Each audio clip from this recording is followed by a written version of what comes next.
જ્યારથી હું જાહેર જીવનમાં આવ્યો ત્યારથી લઈ અને આજ દિવસ સુધી મને ક્યારેય એકલો નથી પડવા દીધો. ખંભે હાથ મૂકીને સાથે ઊભા રહ્યા છે એવા મારા ખેડૂત ભાઈઓ અને વડીલો. આમ તો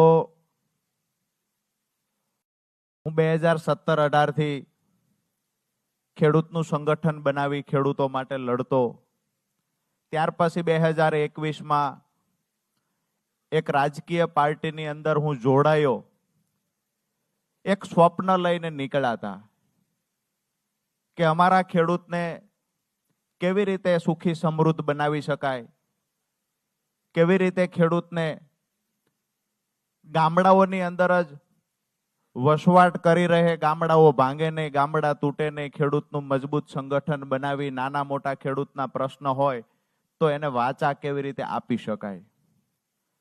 આ સપનું જોઈ અને એક ચોક્કસ પાર્ટીની અંદર 2021માં જોડાયા કે અમારા ખેડૂતનો અવાજ બુલંદ બનાવી શકાશે.